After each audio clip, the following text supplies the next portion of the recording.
আমি এই মুহূর্তে অবস্থান করছি সাগাটা উপজেলার চান্না মুক্তিনগর ইউনিয়ন কচুয়া মধ্যপাড়া। এখানে গত সন্ধ্যায় একটা ঘটনা ঘটেছে এলাকায়। এক গৃহবধূ গলায় ফাঁসি দিয়েছে। কেন ফাঁসি দিয়েছে আমরা এটা জানার জন্য এখানে সরাসরি উপস্থিত হয়েছি।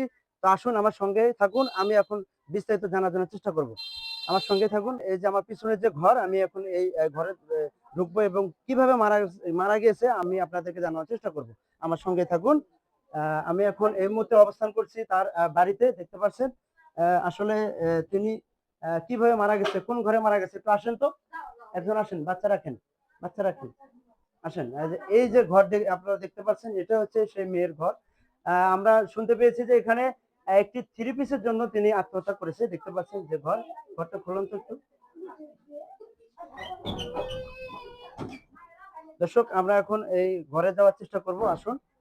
দেখতে পাচ্ছেন এই যে এটা হচ্ছে সেই যে আত্মহত্যা করেছে সেই মেয়েটির ঘর। দেখতে পাচ্ছেন ঘরে অনেক জিনিসপত্র হাবি সবকিছু রয়েছে তাদের সাংসারিক জীবনে। কিন্তু কি কারণে মারা গেছে এবং কেন মারা গেছে আসলে আমরা এটা জানার চেষ্টা করব। এই যে আপনারা দেখতে পাচ্ছেন এখানে যে লাইট, এই লাইটের এখানেই হচ্ছে তিনি গলায় দড়ি দিয়েছে গত সন্ধ্যায়। তো এখানে যারা ছিল ওনার যে যা, তার সাথে কথা বলার চেষ্টা করব। আসলে তিনি কিভাবে মারা গেছে এবং কেন মারা গেছে। আপনি কে হন? আমি বড় যা হই। বড় জান না? হ্যাঁ। আচ্ছা কিভাবে মারা গেছে বলুন তো একটু, এদিকে এদিকে। উনি গতকাল সন্ধ্যার সময় হচ্ছে আমার দেওয়ার সময় ওর স্বামী কাজে থেকে আসছে। আসার পরে বলতেছে মানে কিছুক্ষণ ভালোই ছিল আরকি হাসাহাসি। পরে বলতেছে যে আমার জামাকাপড় লাগবে। পরে বলতেছে কিস্তিটা পার হোক। পরে বলতেছে আমার এখন ৪ সেট জামাকাপড় আনে দেওয়া লাগবে। এক্ষুন দিবি এক্ষুন। এভাবে বলল তা আমরা সবাই শুনলাম এখান থেকেই। বাইরে থেকেই শুনলাম।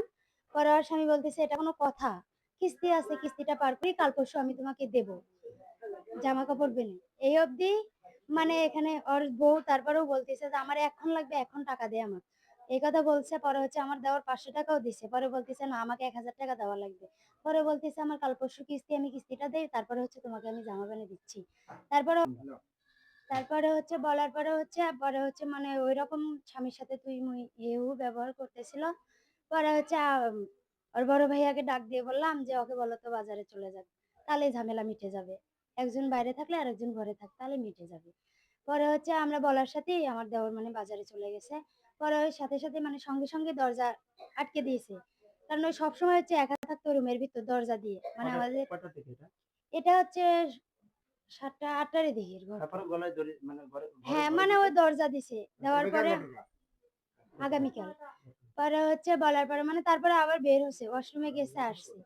আসার পরে হচ্ছে ও মানে দরজা লাগাইলো। লাগানোর পরে হচ্ছে আমরা জানি ও একা থাকে। হয়তোবা ২ টা একটা কথা হইছে, 3 পিস চাইছে আজকে দেয়নি। টাকা দিছে তারপরেও মানতিছে না। হয়তোবা রাগ অভিমান করেও দরজা আটকে দিয়ে যে এই কাজ করছে আমরা কেউ জানি না। মানে ভাত খাইতে বসে ওকে ডাকতেছি। ও কোনো কথাও বলে না, সাড়া শব্দও নাই। পরে হচ্ছে বলার পরে হচ্ছে পরে উঁকি দিয়ে দেখি যে মানে বিছানার উপরেও মানে কেউ নাই। মানে এই ভিতর দিক দিয়ে আটকানো। পরে হচ্ছে আমার দেওরকে বললাম একটু উঁকি দিতে ওই উপর দিয়ে।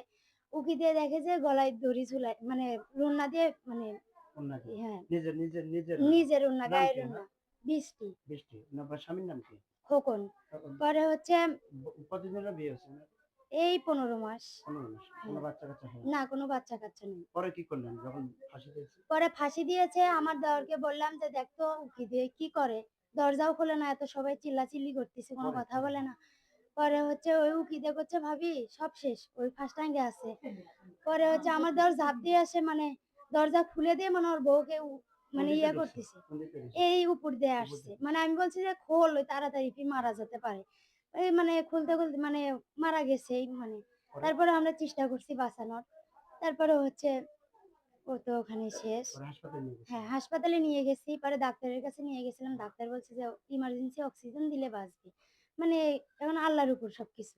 যাই হোক উনি এই মুহূর্তে তার যে বড় জা, তার সাথে কথা বললাম আসলে তিনি কিভাবে মারা গেছে। তো আমি আরো কথা বলবো এখানে যারা স্থানীয় লোক তাদের সাথে যে আসলে এই মেয়েটা কেমন ছিল। দর্শক আসুন আমি এখন কথা বলবো একটা এই এই এলাকার লোকের সাথে। আমরা তো এখন আমরা তো আর এই এঙ্গেল লোক না, আমরা বাইরে থেকে এসে শুনছি যে উনি নাকি ওরা স্বামী স্ত্রী যে মজা হয়েছে যে হলে যে আমার জামা বানিয়ে দাও। তো ছেলেটা বলছে যে আমি জামা বানিয়ে দেবো, তো কয় সিট নিবি, আমি বুধবারে কিস্তিটা পার করে দেয় তো নেওয়া হবে। তো এই তো তার জন্য ধর কাছে না আমাকে এখন ১,০০০ টাকা দাও। সেই ১,০০০ টাকা দেয়নি, ৫০০ টাকা দিছে, ওই ৫০০ টাকার মানে নেয়নি। না নেওয়ার পরে কি, তো ছেলেটা বলে এই মজা করে বাজার মুখে চলে গেছে।